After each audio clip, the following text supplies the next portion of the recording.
What's up, guys? Crystal Beast here, back again. I'm going to be doing a review on Transformers Prime Beast Hunters episodes 1 to 3. So I'm just going to get on with it. Basically, I saw the episode on YouTube, but then it got deleted after only a few hours, so it was pretty hard to see. So I luckily managed to watch all 3 episodes back to back. And so the reason that it was put on YouTube is because it aired early in Singapore. So that's just a quick background on that. So basically, 2 new characters were introduced and 1 has returned. The one that returned is Shockwave, and he brings along another character, which I'm guessing you know, but I'll get onto that later.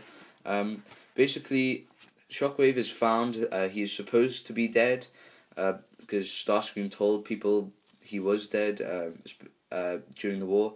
But then, as soon as Shockwave returns, he's put into second in command by Megatron, which meant that Starscream here is now head of military, and then Soundwave's head of intelligence. So Starscream's not too happy about not being second in command anymore. So there's going to be interesting developing their character tension there.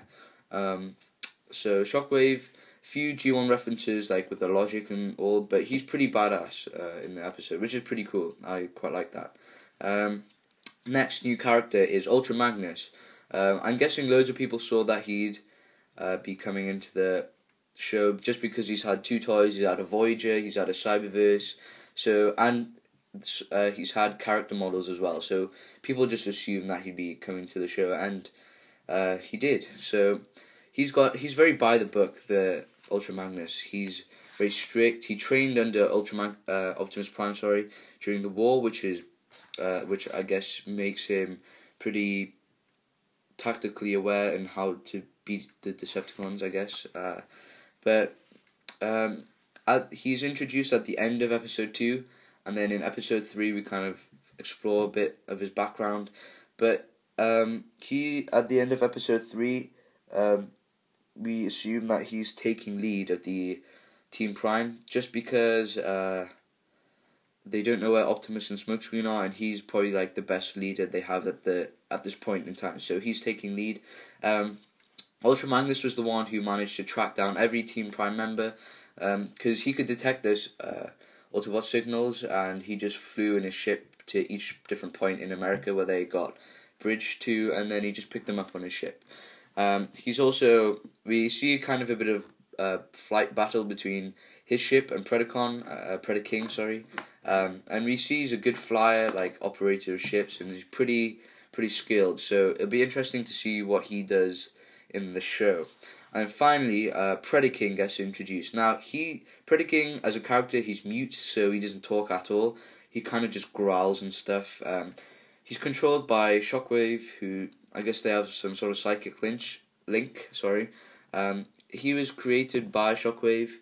The Predacons are said to have been extinct. However, I guess Shockwave kind of merged the bio side and the technological side of the Transformers together to create Predaking, who's very, very powerful. He breathes fire, like fireballs and stuff, and he's got a very strong and high endurance.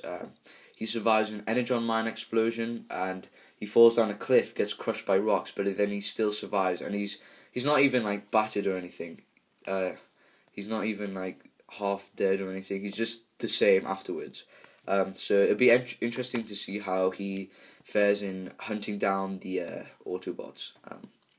So basically, it picks up at the end of season 2. The Decepticons have taken over Jasper. They're gonna threaten war on Earth. So Jasper's been completely evacuated and stuff. The Decepticons have set up a base, which kind of like beams a massive tractor beam that can like just kill a massive human army. I mean, like a huge army of tanks went towards the Decepticon base, and then the beam just took them out instantly. So it was pretty cool seeing that. And so yeah, and also when Team Prime got back together, it kind of annoyed me a bit, because I was hoping that they would be able to explore the characters a bit more through dividing the team up, but then they kind of just brought the team back together, which is pretty disappointing actually. I was hoping for a bit more excitement in that respect, but I guess it's okay. The team minus Smokescreen, and Optimus are back together. So yeah, Smokescreen and Optimus. Smokescreen, he's seen leaving the space bridge, but then he runs back into the base with his phase shifter, and then he manages to recover Optimus from like the rubble of the base, and then takes him underground. So he kind of saved Optimus in that respect. But then he also, with his phase shifter, he goes to the Decepticon base, steals the Forge of Solus Prime back, and in order that Optimus can like rebuild himself. However, Optimus says that that the Forge needs time to recharge, which I guess kind of makes sense. But Optimus says he doesn't want to rebuild himself. He says it's time for a new leader, and it kind of hints at Smokescreen becoming the next Autobot leader, like the actual Prime. So that's how episode 3 finishes, just on that cliffhanger. But other than that, there's not much else that happens in 3 episodes. There's kind of a lot of action scenes, good character interaction, especially between like Bulkhead, Wheeljack and Miko, and then Raph and Bumblebee, Jack and RC. They're good character interaction. A few emotional scenes, but not really too much. Between Jack and June, who kind of like worried about each other because they don't know where they are, because they can't communicate with each other just because the Decepticons can detect their phone signals, so they have to kind of remain a secret. But then Jack risks it and sends a text to his mum saying that he's okay.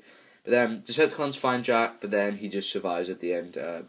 They kind of escape with RC, so lots of Wheeljack screen time, which I kind of liked a lot. Over the 3 episodes, I think Wheeljack got the most screen time out of every character, which I like because Wheeljack's my favourite character, if you didn't know already, which is nice. He's pretty badass in this episode. As to be expected, he escapes the Decepticon warship. He's like flying on the jet vehicles, and then he escapes with quite easily. There's not much difference between the character models, like the Beast Hunters toys, except Bumblebee's paint scheme has been reversed, so instead of being yellow with black stripes, he's black with yellow stripes. But that's the only character change difference in terms of visual wise, I guess.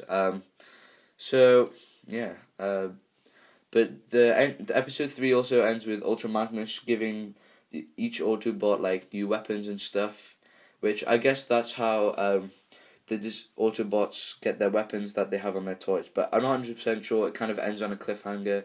So yeah, that's my brief episode review / synopsis of Beast Hunters 1 to 3. I hope you enjoy this. Please comment, like, subscribe, and thanks for watching.